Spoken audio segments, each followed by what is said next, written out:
siang Bapak Ibu semuanya. Selamat siang. Baik, terima kasih atas partisipasinya untuk hari ini. Hari ini adalah hari yang sangat berbahagia untuk saya karena di sini saya bisa memberikan pemahaman dan penerapan pengalaman budaya positif. Nah, di sini adalah salah satu tugas dari calon guru penggerak angkatan 11. Jadi untuk beberapa menit ke depan saya mengajak Bapak Ibu semuanya dalam pemahaman dan menyebarkan pemahaman mengenai penerapan pengalaman budaya positif. Oke, sebelum mulai alangkah baiknya kita mengaturkan pengajian hikmat. Om Swastiastu. Om Swastiastu. Oke, Assalamualaikum warahmatullahi wabarakatuh. Salam kebajikan untuk kita semua. Rahayu, Shalom, Namo Buddhaya.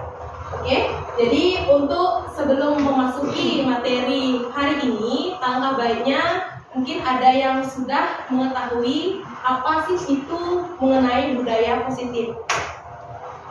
Ada yang sudah? Baik, silakan, Bu Sangayu. Mungkin salah satu contohnya adalah disiplin. Oke, baik sekali. Selanjutnya ada lagi untuk budaya positif. Baik, Bapak. Kalau menurut pengetahuan saya, nilai positif itu adalah nilai kebajikan yang menjadi keyakinan dan nantinya menjadi karakter atau ciri khas dari sebuah komunitas atau lembaga. Oke, baik sekali ya Bapak. Jadi sebelum saya memberikan pemahaman mengenai budaya positif, sudah baik sekali pemaparan dari Ibu Sangayu dan Bapak saja di sini sudah mewakili dari isi materi yang akan saya sampaikan hari ini. Oke, dilanjutkan. Oke, yang pertama, adapun konsep inti dari budaya positif yang harus dipahami, itu yang pertama adalah perubahan paradigma belajar. Setelah itu, yang kedua ada disiplin positif, yang ketiga nilai-nilai kebajikan universal, yang keempat motivasi perilaku manusia, yang kelima kebutuhan dasar manusia, yang keenam posisi kontrol restitusi, yang ketujuh keyakinan sekolah atau kelas, dan yang kedelapan segitiga restitusi.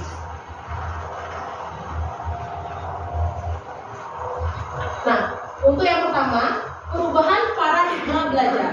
Jadi di sini pembelajaran dengan paradigma baru adalah pergeseran antara stimulus respon menjadi teori kontrol. Nah, di sini pembelajaran yang dirancang berdasarkan prinsip pembelajaran yang berpihak pada murid dan berdiferensiasi, sehingga setiap murid akan belajar sesuai dengan kebutuhan dari tahap perkembangannya untuk menjadi manusia yang bisa meraih keselamatan dan kebahagiaan yang setinggi-tingginya di masa depan nanti sesuai teori psikologi modern untuk mewujudkan profil pelajar Pancasila. Untuk selanjutnya ada miskonsepsi tentang makna kontrol. Jadi di sini yang pertama ilusi guru mengontrol murid. Nah di sini atau kebutuhan dasar yang dipilih murid perilaku memiliki tujuan. Itu yang pertama. Setelah itu yang kedua ilusi bahwa semua penguatan positif efektif dan bermanfaat, rujukan atau jangka waktu tertentu. Yang ketiga, ilusi bahwa kritik dan membuat orang merasa bersalah dapat menguatkan karakter, tetapi ternyata ini merupakan identitas yang gagal, ya. Jadi merasa buruk pada dirinya. Jadi peserta didik akan merasa buruk pada dirinya jika kita menggunakan posisi kontrol merasa bersalah. Yang keempat, ilusi bahwa orang dewasa memiliki hak untuk memaksa. Jadi di sini perilaku maksa itu tidak efektif, jadi akan membentuk permusuhan nantinya dan sebagainya.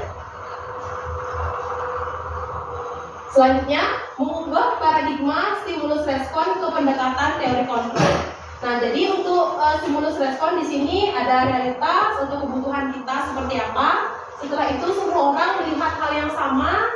Setelah itu kita mencoba mengubah orang agar berpandangan sama dengan kita. Perilaku buruk dilihat sebagai suatu kesalahan. Orang lain bisa mengontrol saya bisa mengontrol orang lain. Memaksa atau pemaksaan ada pada saat rujukan gagal. Jadi model berpikir menengah atau kalah. Jadi di sini untuk stimulus responnya seperti itu, ada teori kontrol di sebelah kanannya. Jadi untuk yang pertama ada realitas, kebutuhan kita berbeda. Jadi kebutuhan peserta didik itu pasti berbeda-beda di sini intinya. Oke, kedua, setiap orang memiliki gambaran berbeda. Ya, dari gambaran berbeda ini peserta didik mempunyai karakter yang berbeda-beda pula. Oke, selanjutnya kita berusaha memahami pandangan orang lain tentang dunia. Jadi kita tuh harus menerima keberagaman yang ada di sekitar kita, itu intinya. Setelah itu, semua perilaku memiliki tujuan. Hanya ada yang bisa mengontrol diri Anda. Jadi yang bisa mengontrol diri kita sendiri, hanya diri kita sendiri yang bisa mengontrol. Setelah itu, Anda tidak bisa mengontrol orang lain. Selanjutnya, kolaborasi dan konsensus menciptakan pilihan-pilihan baru. Jadi dengan kita berkolaborasi, kita akan mendapatkan ide-ide atau inovatif baru untuk merancang kesuksesan ke depannya. Dan itu yang terakhir, model berpikir menang-menang. Jadi kita tuh harus selalu berpikir bahwa hal yang kita lakukan itu adalah selalu positif. Itu intinya. Selanjutnya, mengenai disiplin positif yang sudah tadi dipaparkan oleh Ibu Sangayu dan Pak Sadil. Jadi tadi tidak ada istilahnya keterkaitannya sangat mendekati apa yang saya paparkan sekarang. Jadi untuk disiplin positif ini, tujuan dari disiplin ini adalah menanamkan motivasi pada murid-murid kita, yaitu untuk menjadi orang yang mereka inginkan dan menghargai diri sendiri dengan nilai-nilai yang mereka percaya. Ketika murid memiliki motivasi tersebut, maka murid telah memiliki motivasi intrinsik dari dalam, ya, yang berdampak jangka panjang. Setelah itu, motivasi yang tidak akan terpengaruh pada adanya hukuman atau hadiah. Jadi di sini sangat dilarang ya untuk memberikan hukuman atau hadiah, biar tidak berpikiran ke depannya bahwa belajar itu harus mendapatkan hadiah seperti itu. Jadi mereka akan tetap berperilaku baik dan berlandaskan nilai-nilai kebajikan karena mereka ingin menjadi orang yang menjunjung tinggi nilai-nilai yang mereka hargai atau mencapai suatu tujuan yang mulia nantinya. Jadi selanjutnya di sini ada nilai-nilai kebajikan universal. Jadi untuk nilai-nilai kebajikan universal ini adalah sifat-sifat positif manusia yang merupakan tujuan mulia yang ingin dicapai oleh setiap individu. Dengan mengkaitkan nilai-nilai kebajikan yang diyakini seorang, maka motivasi intrinsiknya akan terbangun. Jadi akan termotivasi dalam diri sendiri jika ada nilai-nilai kebajikan universal yang nantinya kita terapkan. Setelah itu,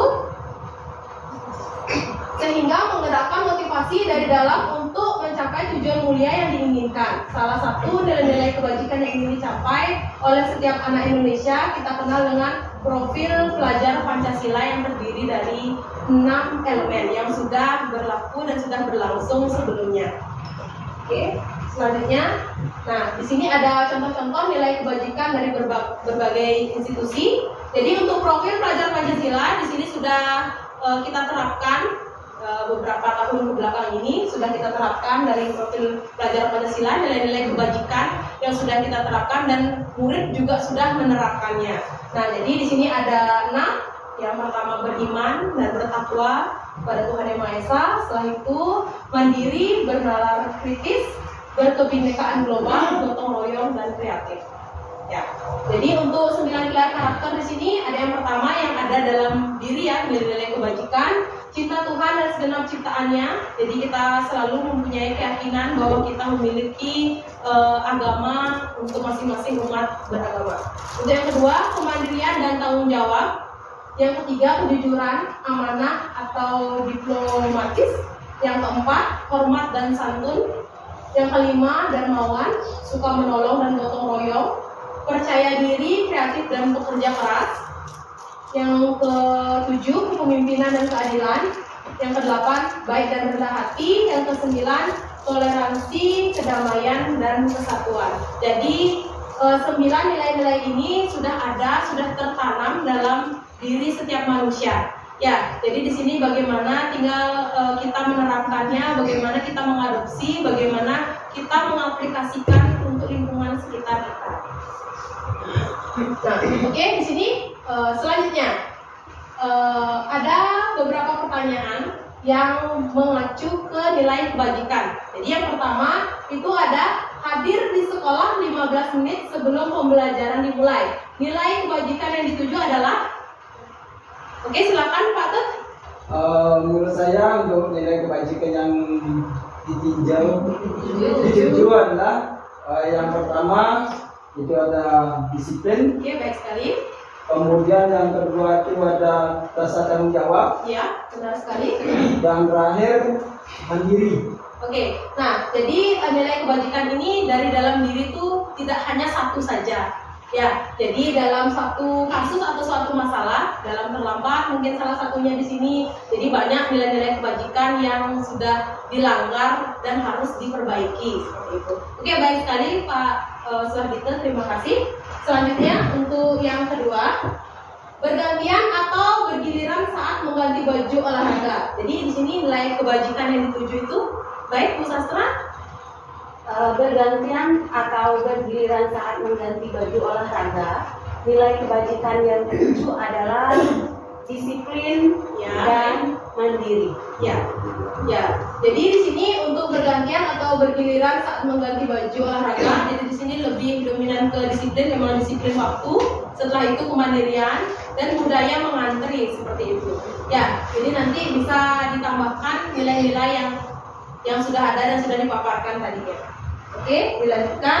Selanjutnya kita masuk ke motivasi perilaku manusia. Nah, di sini untuk motivasi perilaku manusia, yang pertama itu ada untuk menghindari ketidaknyamanan atau hukuman. Jadi di sini tingkat terendah dari perilaku manusia, hal ini berpengaruh pada mereka secara fisik, psikologis tidak terpenuhi kebutuhannya. Jadi di sini lebih ke tingkat yang rendah dalam diri manusia seperti itu.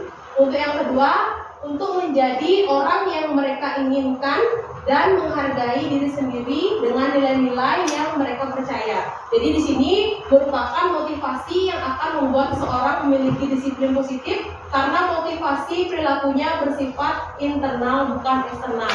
Jadi di sini lebih dominan ke sifat dari diri sendiri, yang intrinsik dari dalam diri sendiri. Oke, yang ketiga, untuk mendapatkan imbalan atau penghargaan dari orang lain. Nah, di sini sangat memang dilarang ya untuk yang ketiga ini karena satu tingkat di atas motivasi pertama dan masih bersifat eksternal. Hal ini dilakukan untuk mendapatkan hadiah, pengakuan atau imbalan. Jadi diharapkan untuk kedepannya tidak menggunakan perilaku seperti ini kepada peserta didik kita. Jadi biar tidak untuk ke bawah kedepannya. Saya dengan mendapatkan hadiah baru saya mau belajar, biar tidak seperti itu mindset anak-anak kita nantinya. Oke, selanjutnya. Nah, di sini untuk selanjutnya ada yang pertama itu hukuman. Nah, untuk penjelasan hukuman di sini bersifat tidak terencana atau tiba-tiba, karena kan sudah sebelumnya mungkin Bapak Ibu semuanya sudah mengalaminya. Jadi sekian banyak murid yang di sini khususnya di SMP Negeri 2 Gianyar, mungkin tanpa kita sadari kita selalu memberi hukuman jika anak didik kita itu melakukan kesalahan seperti itu tanpa kita sadari. Tapi sebenarnya itu dilarang. Ya, nanti kita lebih lanjut akan istilahnya mempelajari. Jadi untuk yang kedua bersifat satu arah. Selalu kita mungkin memojokkan itu murid selalu. Yang ketiga berupa hukuman fisik maupun psikis. Ya, mungkin saja bisa kita menendang atau kita memukul bahunya dan sebagainya, itu termasuk hukuman. Ya, jadi untuk konsekuensi itu terencana atau sudah disepakati. Ya, misalnya dalam suatu kelas ada kesepakatan yang ada konsekuensinya. Misalnya dalam kelas tersebut membuat suatu kesepakatan jika ada yang berbicara atau ada yang ribut saat proses pembelajaran itu akan kena denda, itulah konsekuensi. Seperti itu salah satu contohnya. Yang kedua, murid tetap tidak nyaman, pasti akan selalu tidak nyaman. Karena apa? Pastilah uang pasti berkurang seperti itu kalau sudah menggunakan konsekuensi yang itu. Yang ketiga, guru bersikap senantiasa memonitoring murid. Jadi selalu guru tuh pasti bakal berpikir ada yang melanggar hari ini, ada yang sudah diminta dendanya, seperti itu contohnya. Ya, yang ketiga, restitusi. Jadi proses menciptakan kondisi bagi murid untuk memperbaiki kesalahannya. Jadi kita itu ada nanti restitusi, penjelasan di belakang nanti akan saya jelaskan lebih detail. Setelah itu yang kedua, proses kolaboratif yang mengajarkan murid mencari solusi dan cara mengatasinya. Jadi nanti pada saat restitusi ini, guru akan menanyakan kesalahan, setelah itu bagaimana solusinya dan bagaimana untuk menerapkan ke depannya untuk positifnya seperti itu. Ya. Selanjutnya, masuk kebutuhan dasar manusia. Jadi di sini untuk kebutuhan dasar manusia ada 5. Sebelum saya paparkan untuk penjelasannya, bahwa kebutuhan dasar manusia itu adalah seluruh tindakan atau segala usaha yang dilakukan untuk mendapatkan apa yang kita inginkan. Seluruh tindakan yang dilakukan manusia memiliki tujuan tertentu dan untuk memenuhi kebutuhan dasar dengan baik. Jadi memiliki kebutuhan dasar manusia untuk tujuan tertentu. Nah, yang pertama itu ada kebutuhan bertahan hidup. Jadi dari kebutuhan bertahan hidup itu kita memerlukan rumah seperti itu. Udah gitu kesehatan yang harus kita jaga dengan menjaga lingkungan sekitar. Setelah itu makan, pakaian, dan keamanan. Ya, setelah itu yang kedua kasih sayang dan rasa diterima. Jadi di sini kita juga perlu rangkulan dari teman-teman, mungkin dari anak-anak kita sebagai guru merangkul anak-anak, memberikan kasih sayang biar bisa mereka tuh merasa diterima seperti itu. Rasa diterimanya itu sangat tinggi, diperdulikan. Setelah itu berbagi, kerjasama menjadi bagian dari kelompok. Jadi peserta didik itu akan lebih merasa dia bahwa istilahnya dari kita memperhatikan, dia itu merasa bahwa diperhatikan oleh gurunya di sekitar sekolah. Setelah itu ada kebebasan. Jadi di sini kebebasan memiliki pilihan, mandiri, banyak bergerak, suka mencoba-coba, tidak terpengaruh orang lain, senang mencoba hal baru. Jadi di sini ada murid yang ingin bebas. Mungkin satu hal dalam pembelajaran olahraga misalnya, anak tersebut lebih bebas di lapangan daripada di ruangan seperti itu. Jadi lebih cepat untuk praktek daripada teori diberikan di kelas, seperti salah satu contohnya. Oke, kesenangan, bermain, tertawa, humor, dan suka mencari kesenangan. Jadi di sini kesenangan ini sangat penting jika istilahnya murid dalam keadaan senang atau dalam bergembira, proses pembelajaran akan lancar dan nyaman untuk selanjutnya. Oke, yang kelima ada penguasaan, harga diri, keinginan untuk dianggap, diakui atas prestasi atau pengakuan, didengar, kompeten, terampil, dan dihormati. Oke. Selanjutnya untuk posisi kontrol. Nah, kita masuk ke posisi kontrol. Sebelumnya sudah saya jelaskan di slide sebelumnya, jadi di sini saya pertegas lagi. Untuk posisi kontrol di sini adalah proses pelajaran seorang pendidik agar dapat untuk mengenali dirinya. Ya, perjalanannya seorang pendidik agar dapat mengenali dirinya. Jadi yang pertama itu ada posisi penghukum. Nah, di mana posisi penghukum ini yaitu menghadik, menunjuk atau berkaca pinggang. Mungkin nanti secara fisik ini ya, lebih banyak secara fisik. Setelah itu hukuman verbal atau fisik. Setelah itu posisi membuat merasa bersalah. Jadi di sini suara cenderung lembut tenang, namun kata-katanya menyalahkan murid. Ya, jadi lebih menyalahkan, ke sana lebih arahnya. Guru akan menyatakan hal-hal yang merasa kesalahan ada pada murid dengan membuat guru menderita. Jadi dengan mungkin posisi guru yang melas itu akan merasa lebih bersalah muridnya, membuat merasa bersalah seperti itu salah satu contohnya. Oke, yang ketiga, posisi teman. Jadi seorang guru akan ramah agar terlihat akrab. Jadi biasanya untuk posisi teman itu banyak sekali dijumpai di tingkat mungkin pendidikan SMA lebih tinggi ya, SMA, SMK. Karena apa? Karena muridnya merasa sudah menganggap teman sebagai gurunya. Ya, oke, selanjutnya cenderung bersenda gurau untuk menghangatkan. Jadi lebih banyak ke bercanda dia, menghukumnya. Ya, oke, untuk posisi teman. Yang keempat, posisi memonitor itu sebagai pemantau ya. Nah, sebagai pemantau ini seorang pemantau akan berusaha datar, tidak emosional, tidak bersenda gurau ataupun menggunakan suara tinggi. Jadi untuk posisi pemantau ini seorang guru pasti melihat terlebih dahulu udah kesalahan muridnya seperti apa, nanti dilihat. Setelah itu tercipta identitas diri positif atau berhasil. Ya, setelah itu pemantau perlu senantiasa memantau pada saat murid diberikan sanksi, maka guru pun harus selalu mengawasi. Dari memberikan sanksi kepada murid, kita tuh memantau bagaimana sih, apa sih kesalahan murid tersebut. Setelah itu kita melihat apakah dia untuk dalam melakukan kesalahan itu bisa mengatasinya dengan cara kita memantau seperti itu. Nah, untuk posisi yang kelima, posisi manajer, jadi ini posisi yang sangat amat diharapkan kita sebagai seorang guru. Ya, jadi untuk posisi manajer ini suara netral, tidak emosional, tidak terlalu ramah dan tidak bernada tinggi. Jadi kita tuh lemah, istilahnya lemah lembut untuk dalam bertutur kata. Kita menanyakan bagaimana keadaannya, bagaimana kesalahannya, seperti itu. Udah itu tercipta identitas positif atau berhasil. Jadi untuk kedepannya murid akan menemukan solusi sendiri. Seperti itu ya. Ketiga, guru akan dengan tulus mengajukan pertanyaan bermakna agar membuka pemikiran murid. Jadi dengan kita menggunakan posisi kontrol manajer ini, peserta didik kita wawasannya akan terbuka. Jadi bahwa dia dari melakukan kesalahan dia bisa menentukan solusinya sendiri. Jadi seperti itu. Oke, ada beberapa pertanyaan yang muncul. Oke, yang pertama, saya kecewa sekali dengan kamu. Ini masuk posisi kontrol apa ya? Ada yang bisa memberikan argumen? Saya kecewa sekali dengan kamu. Oke, baik, Bu Bayu.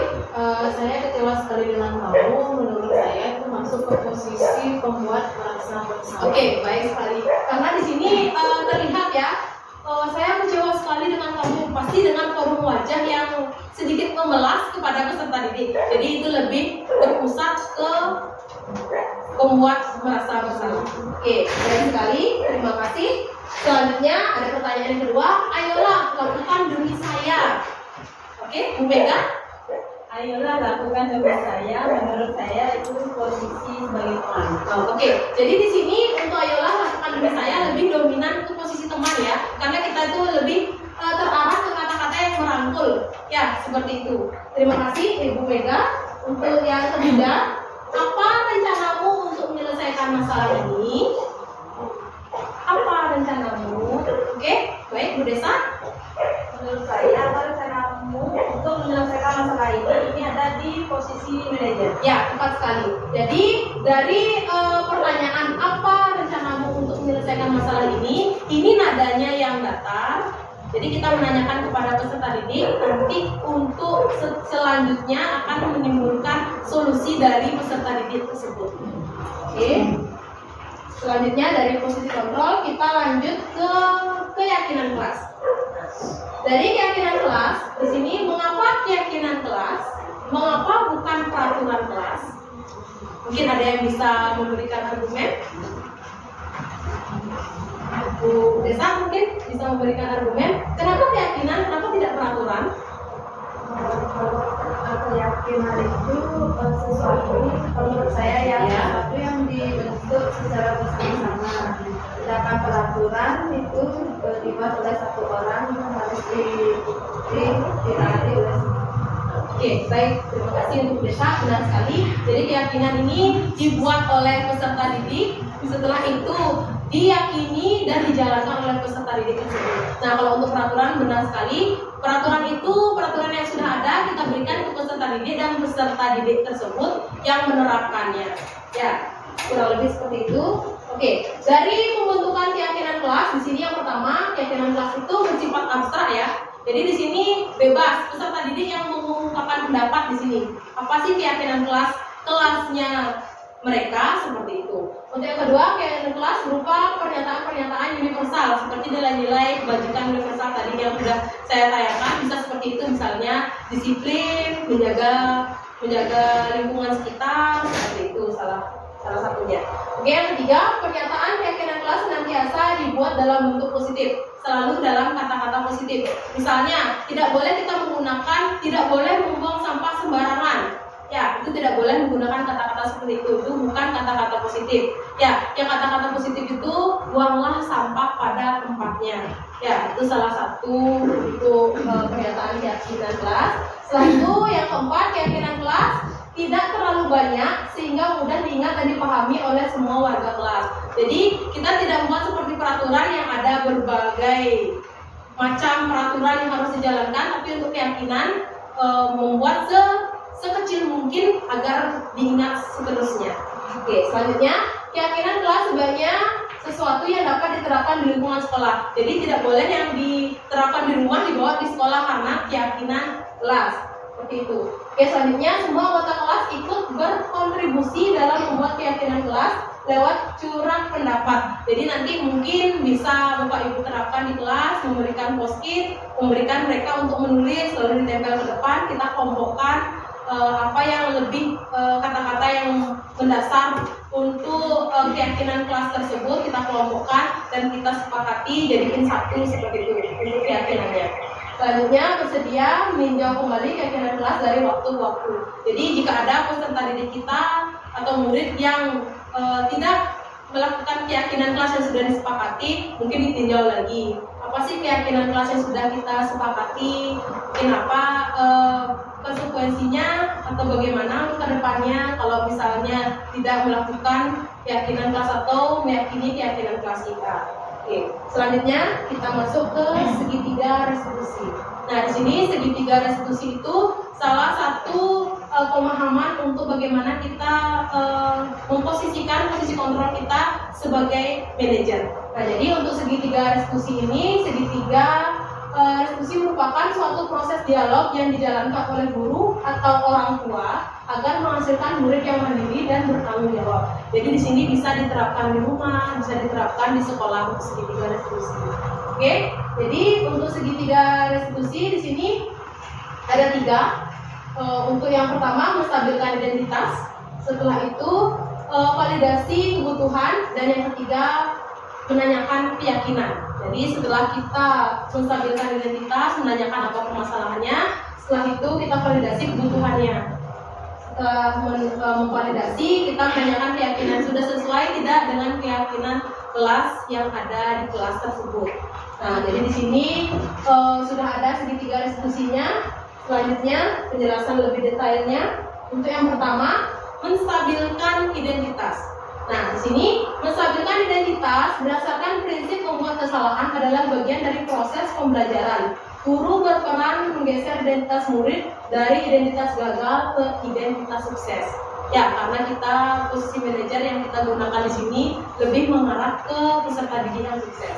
Yang kedua, validasi tindakan yang salah berdasarkan prinsip perilaku berupaya memenuhi kebutuhan tertentu. Guru akan bergeser dari pemikiran stimulus respon menjadi proaktif, menggali dan mengakui kebutuhan murid ini dapat memperbaiki hubungan dengan murid. Jadi kita menanyakan dengan arah yang benar seperti apa, bagaimana misalnya satu contoh anak tersebut yang terlambat, bagaimana kenapa bisa terlambat, apa penyebabnya, seperti itu. Kita tanyakan, kita pancing-pancing seperti itu dengan pertanyaan. Ya, yang ketiga menanyakan keyakinan kelas. Teori kontrol menyatakan bahwa pada dasarnya manusia termotivasi secara intrinsik setelah perilaku divalidasi dan identitas sukses telah stabil, maka murid telah siap mengaitkan keyakinan dengan tindakan yang salah. Setelah itu kita menanyakan apa keyakinan kelasnya dan peserta didik akan menyadari bahwa dia itu melanggar keyakinan kelas yang telah dibuat. Seperti itu. Oke, selanjutnya, nah di sini ada beberapa kalimat-kalimat yang dikatakan pada saat menstabilkan identitas, validasi tindakan yang salah, dan menanyakan keyakinan kelas. Nah, untuk yang pertama, menstabilkan identitas, pertanyaan yang bisa nantinya kita munculkan untuk peserta didik kita, ada berbuat salah itu tidak apa-apa. Ya, yang kedua, tidak ada manusia yang sempurna. Boleh menyisipkan kata-kata tersebut ya. Setelah itu yang ketiga, saya juga pernah melakukan kesalahan itu. Seperti itu. Yang keempat, kita bisa menyelesaikan masalah ini. Yang kelima, Bapak Ibu tidak tertarik mencari siapa yang salah, tapi Ibu ingin mencari solusi dari permasalahannya ini. Ya, itu salah satu beberapa pertanyaan yang harus dimunculkan pada saat menstabilkan identitas. Oke. Yang kedua, validasi tindakan yang salah. Untuk pertanyaannya, kamu pasti punya alasan mengapa melakukan hal itu. Seperti itu. Ya. Yang kedua, kamu patut bangga pada dirimu sendiri karena kamu telah melindungi sesuatu yang kamu anggap penting. Ya, mungkin nanti ada alasan-alasan tertentu kenapa peserta didik kita melakukan kesalahan tersebut. Oke, yang ketiga, adakah cara yang lebih efektif untuk mendapatkan apa yang kamu butuhkan? Untuk yang selanjutnya menanyakan keyakinan kelas.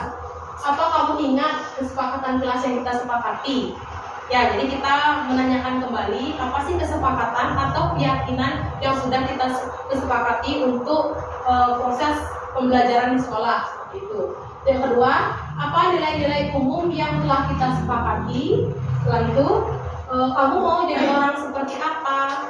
Dan selanjutnya, nilai-nilai apa yang telah kamu sepakati? Jadi nanti kan ada disisipkan nilai disiplin atau nilai-nilai apa yang kurang. Oke, dari kalimat-kalimat yang dikatakan di sini ada video penerapan segitiga restitusi. Jadi di sini saya sudah menerapkan untuk penerapan segitiga restitusi pada saat peserta didik kita yang bernama Yoga terlambat datang ke sekolah. Selamat menyaksikan. Yoga, ibu mendengar laporan dari Bu. Katanya kamu sudah datang terlambat ya? Ya Bu. Menurut ingatan kamu sudah berapa kali kamu terlambat? Sudah 5 kali Bu. Tapi terlambat itu satu kesalahan bukan? Iya Bu. Ya Yoga, berbuat kesalahan itu manusia. Setiap orang pasti pernah berbuat kesalahan. Yang terpenting kita bisa berjalan dari kesalahan tersebut dan berusaha untuk memperbaiki. Setuju? Setuju. Yoga, kita cari solusinya bersama ya. Ya Bu. Yoga sudah datang terlambat, nanti punya alasan. Kenapa sih Yoga sudah datang terlambat? Karena saya sering mengganggu semuanya HP dari orang ibu. Kamu tahu keyakinan pasti sudah kita sepakati ya. Tahu Bu. Kalau terlambat datang ke sekolah, sesuai dengan keyakinan kelas kita tidak? Jika Bu. Kamu keyakinan apa yang sudah kamu langgar? Disiplin. Kamu disiplin itu penting tidak? Disiplin Bu. Kalau saya datang ke sekolah, kalau saya bisa memakai waktu. Memakai waktu itu penting dan sangat penting. Kelas dapat dimaknai orang-orang yang ada di sekitar. Pekerjaan menjadi tidak cukup dan kita juga dapat seperti itu. Ya Bu, saya bisa juga sering belajar, saya juga sering belajar. Ya, Yoga, sikap yang sangat baik sudah kamu lakukan dengan caramu. Menurut kamu, siapa yang akan kamu lakukan kalau kamu tidak sedang Saya akan itu lebih awal dan saya mengerjakan lagi apabila akan berlama ke sekolah. Ayo, Yoga, kamu sudah menemukan solusinya dan ibu akan bekerjasama dengan kamu agar kamu tidak datang ke kelas. Sekarang, silakan mulai ke kelas. Terima kasih Bu. Oke, baik, dari penerapan segitiga restitusi yang sudah saya lakukan kepada peserta didik kita yang bernama Yoga. Jadi di sini Yoga ini siswa yang sering terlambat. Jadi sudah berkali-kali sampai 5 kali dia terlambat. Setelah itu saya menggunakan posisi manajer untuk menanyakan bagaimana apa alasannya seperti itu. Jadi sudah dipaparkan dengan jelas bahwa dia itu sering bergadang, sering main HP. Setelah itu dia menemukan solusinya sendiri. Ya, dengan cara tidur lebih duluan lah. Ya, biar tidak terlambat datang ke sekolah. Ya, setelah itu untuk penerapan segitiga restitusi ini sudah ada nilai-nilai kebajikan yang sudah diterapkan dan sudah dipaparkan oleh Yoga dalam video di depan. Ya, jadi dia itu melanggar nilai-nilai kebajikan dalam disiplin seperti itu, dalam keterlambatan ya, masuk ke sana. Setelah itu dia sudah memperbaiki dan untuk sekarang untuk Yoga kedepannya sudah tidak terlambat lagi karena sudah mengurangi bermain HP pada saat malam hari. Oke, selanjutnya, baik, dilanjutkan dengan sesi diskusi. Dari pemaparan dari awal saya memaparkan sampai video restitusi tadi. Terima kasih sudah menyaksikan dan sudah selalu memperhatikan apa yang saya berikan dari pemahaman budaya positif ini. Jadi mari kita berdiskusi untuk memantapkan lagi apa yang harus saya tambahkan dan saya kembangkan nantinya. Oke, mungkin untuk sesi diskusi saya berikan 2 penanya. Yang pertama, silakan Ibu Mudi. Dalam pembentukan keyakinan kelas, bagaimana proses untuk mengajukan persepsi siswa. Oke, baik sekali ya. Jadi di sini dalam pembentukan keyakinan kelas itu kita tuh harus mengetahui bagaimana sih cara untuk menyatukan persepsi peserta didik kita. Mungkin ada yang ingin membantu saya bisa memberikan argumen. Ya. Oke, silakan Pak Sadia. Terima kasih sebelumnya. Baik, Bu. Kalau saya sebagai seorang wali kelas H itu saya ambil yang pertama adalah duduk menikah sama anak untuk mencari masukan, berdiskusi, mencari keinginan anak yang akan disepakati nantinya, pernyataan yang bersifat positif, ya. Sehingga dari pernyataan yang positif seperti misalnya saya di sekolah ingin tidak ada bullying, saya ingin kelas rapi, saya saat belajar tidak ada yang mengganggu dan seterusnya. Kemudian saya mengkaji itu bersama anak-anak, kemudian saya satukan, saya seperti contoh tadi, satukan pernyataan-pernyataan anak itu menjadi sebuah poin yang kata-kata yang bisa dimengerti oleh anak. Kemudian kita sepakati, misalnya contoh seperti tadi, kita sepakati kata yang sangat simpel yang mudah diingat sama anak itu adalah saya singkat menjadi satu, rasa nyaman. Sehingga rasa nyaman itu pasti gampang diingat sama anak. Rasa nyaman itu apa saja? Karena anak mutlak, anak yang menyepakati, dan saya yakini akan diterapkan oleh anak-anak dan dijalankan oleh anak-anak. Terima kasih, Bu. Oke, terima kasih. Bagus sekali untuk Pak Sadia di sini dari masukannya. Jadi intinya adalah menyatukan persepsi. Kita kembalikan lagi ke peserta didik. Bagaimana nyamannya peserta didik seperti apa? Seperti itu ya, Bu ya.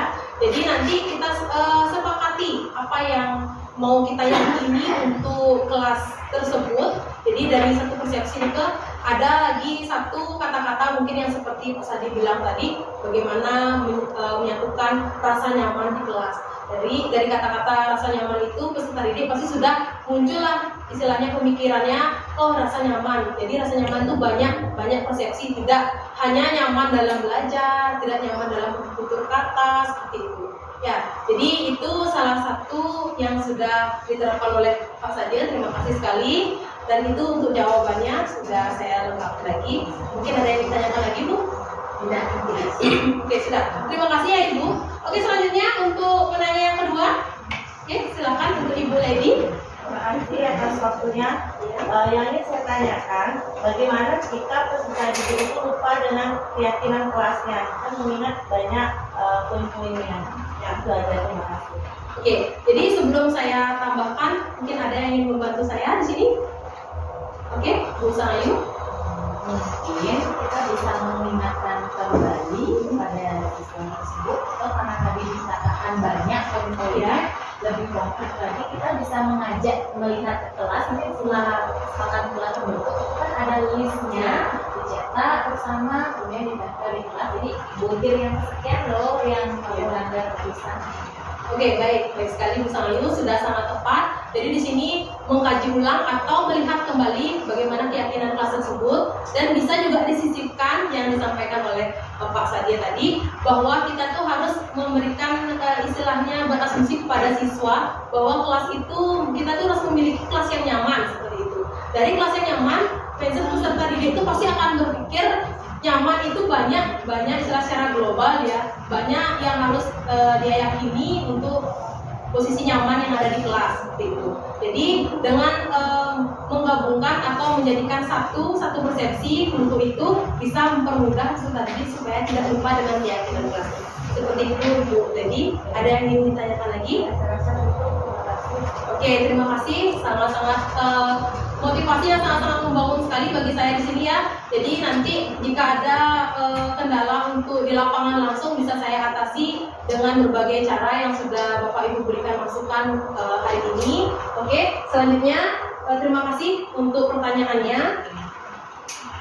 Saya akhiri dengan penutup. Jadi di sini dalam menerapkan disiplin positif Agar terwujudnya budaya positif, guru hendaknya mampu merefleksikan diri dalam posisi kontrol saat ini. Jadi, sehingga guru dapat menuntun murid-muridnya menjadi manusia yang merdeka, mandiri, dan bertanggung jawab, serta dapat menghargai dirinya sendiri. Jadi, saya dapat simpulkan bahwa guru itu harus bisa mandiri ya. Jadi di sini untuk mewujudkan budaya positif yang ada di lingkungan sekitar kita. Oke. Sekian, terima kasih atas waktunya di sini dalam pemaparan saya mengenai budaya positif. Akhir kata saya ucapkan para pesanti. Om Santi Santi Santi Om. Wassalamualaikum warahmatullahi wabarakatuh. Salam sejahtera untuk kita semua. Shalom, namo buddhaya. Rahayu rahayu.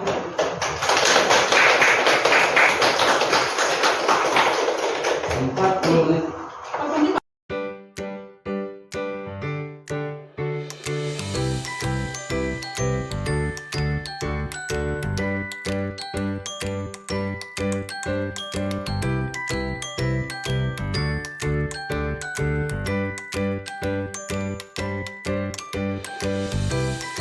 Selamat siang semuanya. Iya. Apa kabar hari ini? Baik. Oke, tadi dari perjalanan ke sekolah ada yang kendala tidak? Tidak. Oke, Ibu ingin tahu refleksi kalian apa sih, pelajaran apa kemarin dapat, terus perasaan apa sih yang kalian rasakan kemarin saat proses pembelajaran? Oke, mungkin Angel? Perasaan saya kemarin senang karena bisa belajar bersama ibu guru, dan pelajaran yang saya dapat kemarin itu proyek. Oke, terima kasih Angel. Ya, lagi satu. Ayo, Sri lagi. Perasaan saya gembira saat mendapatkan pelajaran proyek. Oke, terima kasih. Nah, jadi baik sekali ya semuanya. Semoga seterusnya bisa dalam keadaan senang dan gembira. Oke, untuk hari ini Ibu akan ajak kalian membuat keyakinan kelas. Ya, di mana untuk keyakinan kelas itu tujuannya supaya kelas ini terasa nyaman, aman, dan kondusif untuk kedepannya. Ya, oke. Jadi sedikit Ibu beri gambaran. Jadi keyakinan kelas ini akan dibuat oleh kalian dan dijalankan oleh kalian. Konsekuensinya nanti kalian yang menanggung sendiri. Oke, jadi sebelumnya mungkin ada pertanyaan atau ada yang sudah melakukan keyakinan kelas, guru-guru yang lainnya? Sudah? Oke, jadi kan sudah ada gambaran ya sedikit tidaknya apa keyakinan kelas yang kalian inginkan di kelas ini, khususnya dalam pembelajaran matematika. Oke, jadi sebelum Ibu berikan nanti post-it, silakan bisa kalian pikirkan dari saya itu sekarang. Mungkin ada mata pelajaran yang belum memberikan keyakinan kelas, jadi sekarang bisa kalian sisipkan di mata pelajarannya Ibu apa keyakinan kelas kalian untuk materi khususnya pembelajaran matematika ke depannya. Ya, jadi sekarang Ibu bagikan post-it dulu. Bisa disiapkan pensil atau pulpen ya. Nanti setelah menulis bisa kalian tempelkan ke depan secara bergiliran. Ya. Bisa ditulis secara singkat, boleh jelas, boleh lengkap semuanya. Silakan jika sudah Ibu berikan post-it, bisa langsung ditulis ya Nak ya? Jika sudah, bisa nanti dikumpulkan ke depan.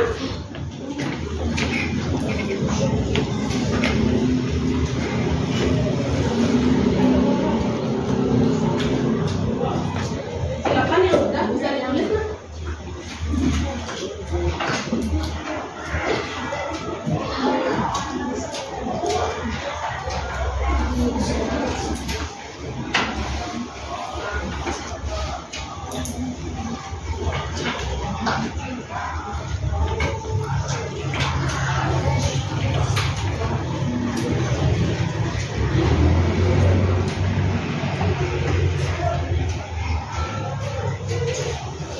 Oke, karena sudah semua terbagi, silakan ditulis. Waktu Ibu berikan kurang lebih 1 menit ya. Silakan ditulis.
Oke, baik, yang sudah bisa ditempel ke depan satu persatu.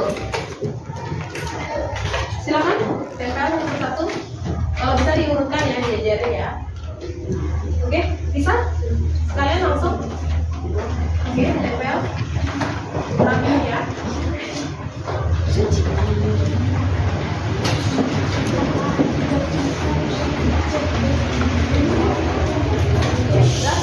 dulu.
Oke, sudah semua?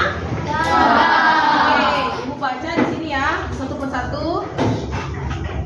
Tidak boleh membuli teman.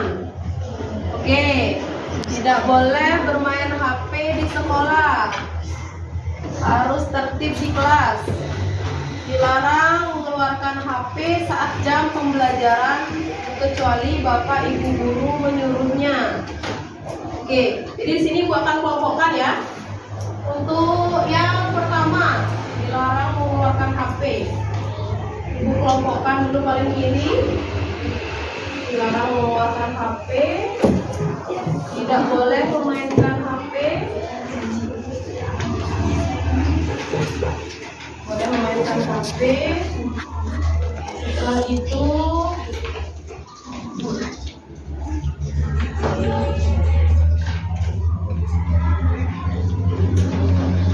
tidak boleh mengkontak, wajib mengerjakan dan menjaga kelas. Tidak boleh membeda-bedakan agama, menjaga lingkungan, tidak boleh mengkontak.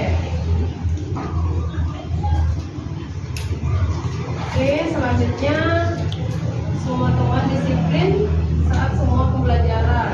Oke, disiplin saat pembelajaran. Tidak boleh bermain HP. Dilarang bermain di kelas. Tidak boleh ribut. Tidak boleh membeda-bedakan. Tidak boleh makan.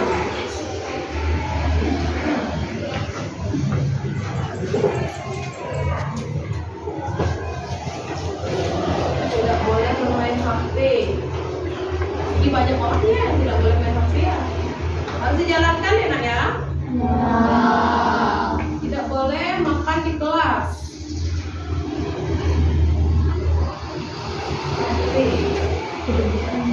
Tidak boleh membeda-bedakan. Berisik tidak boleh. Ribut jam pelajaran.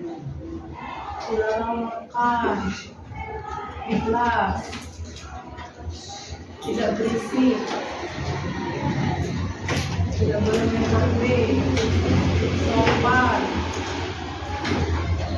Main HP.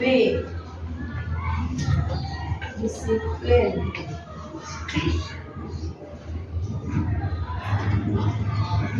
Disiplin.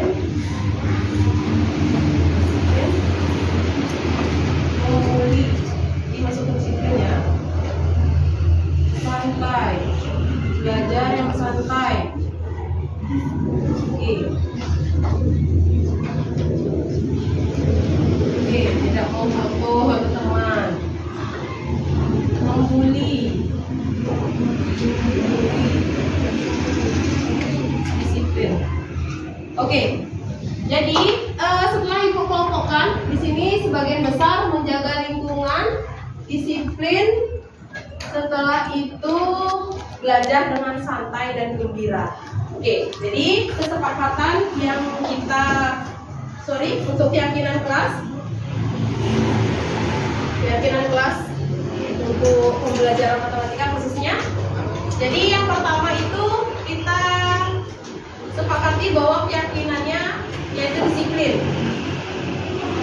Oke, setuju semuanya? Setuju. Mungkin ada yang ingin berargumen? Tidak. Oke, lanjut. Yang kedua, disiplin berarti tidak menggunakan HP itu masuk ke disiplin juga ya. Yang kedua, menjaga lingkungan sekitar.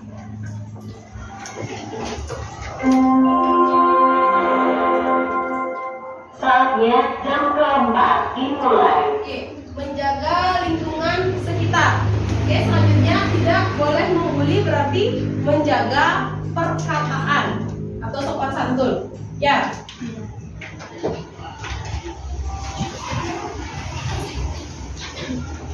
Menjaga perkataan atau sopan santun kepada seluruh warga sekolah. Oke. Selanjutnya dari disiplin ini bisa dipecah, tidak boleh menggunakan HP saat proses pembelajaran. Jika nanti ada bapak ibu guru yang mengizinkan menggunakan HP, silakan kalian gunakan dengan baik. Ya, jadi di sini disiplin juga termasuk sebenarnya menjaga lingkungan itu termasuk juga disiplin. Tapi lebih spesifik lagi kalau untuk menjaga kebersihan lingkungan itu kan kita kesehatannya bisa terjaga seperti itu. Ya, sudah. Jadi bisa ibu simpulkan. Jadi ini kesepakatan yang harus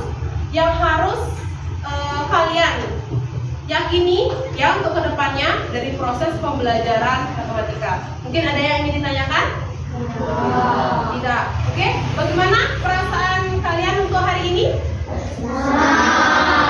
Oke, mungkin Yoga bisa berargumen sedikit merefleksikan kegiatan hari ini.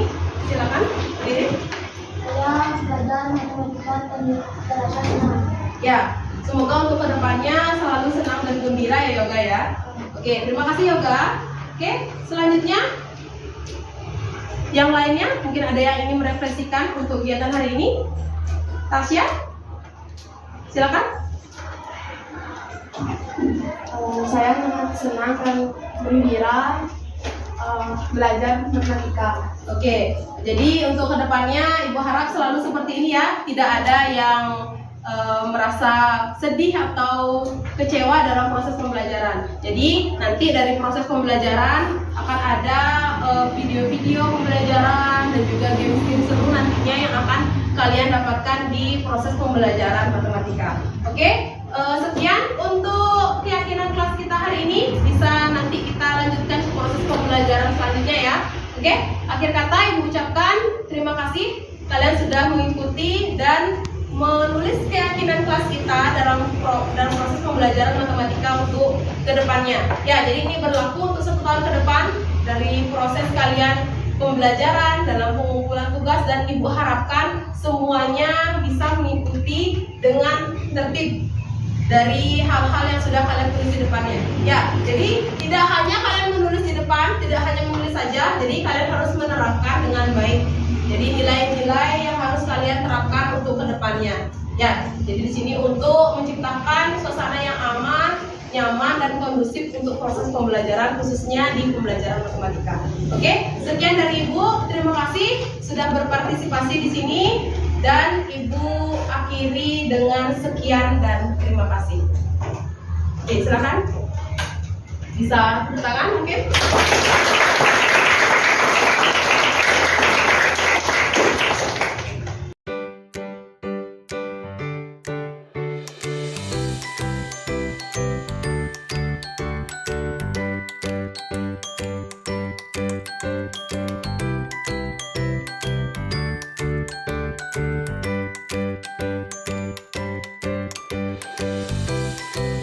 Yoga, tadi Ibu mendengar laporan dari guru piket. Katanya kamu sering datang terlambat ya? Ya Bu, Menurut ingatan kamu, sudah berapa kali kamu terlambat? sudah 5 kali Bu. sering terlambat itu suatu kesalahan bukan? Iya, Bu. Baik Yoga, berbuat kesalahan itu manusiawi. Setiap orang pasti pernah berbuat kesalahan. Yang terpenting kita bisa berjalan dari kesalahan tersebut dan berusaha untuk memperbaiki. Setuju? Setuju, Bu. Yoga, kita cari solusinya bersama ya. Iya, Bu. Yoga sering datang terlambat pasti punya alasannya. Kenapa sih Yoga sering datang terlambat? Karena saya sering bergadang, Bu, sambil main HP jadi kurang tidur. Kamu tahu keyakinan kelas yang sudah kita sepakati. Tahu, Bu. Kalau terlambat datang ke sekolah sesuai dengan keyakinan kelas kita tidak? Tidak, Bu. Kamu keyakinan apa yang sudah kamu langgar? Disiplin, Bu. Menurut kamu disiplin itu penting tidak untuk kamu? Penting, Bu, kalau membuat saya datang ke sekolah tepat waktu dan bisa menghargai waktu. Betul, menghargai waktu itu penting dan sangat berguna untuk kita seperti kita dapat menghargai orang-orang yang ada di sekitar. Pekerjaan menjadi tidak menumpuk dan kita juga dapat melatih rasa disiplin. Ya, Bu, saya menyesal sudah sering terlambat. Saya mohon maaf sudah sering terlambat. Ya Yoga, sikap yang sangat baik sudah kamu lakukan dengan cara memohon. Menurut kamu, apa yang akan kamu lakukan agar kamu tidak datang terlambat lagi? Saya akan tidur lebih awal dan tidak bergadang lagi agar tidak datang terlambat ke sekolah. Baik Yoga, kamu sudah menemukan solusinya dan ibu akan bekerjasama dengan orang tua kamu agar kamu tidak datang terlambat ke sekolah. Sekarang silakan kembali ke kelas. Terima kasih, Bu.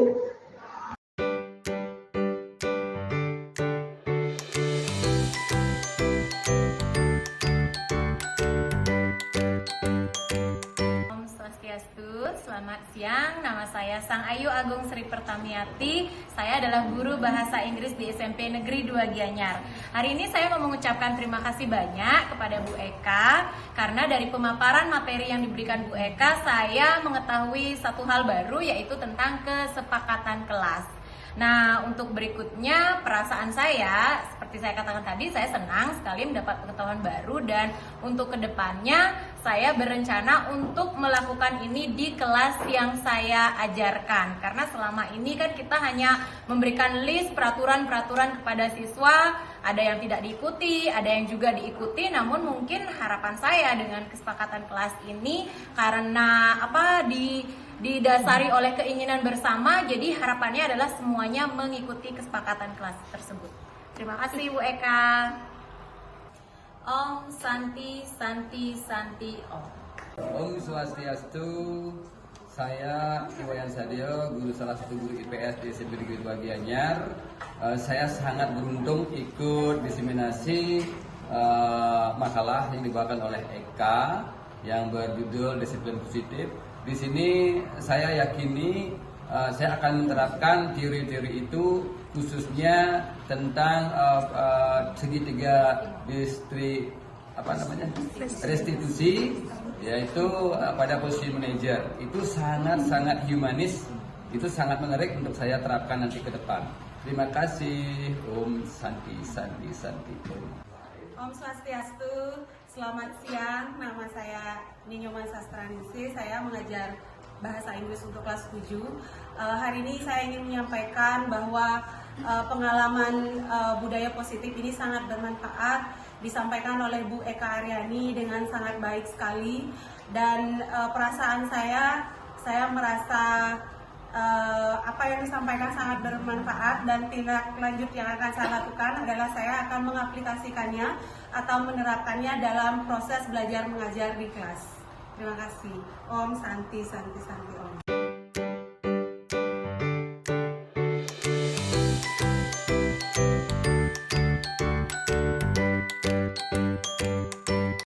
Om Swastiastu, perkenalkan nama saya Putu Apriani Angelia Putri dari kelas 7J.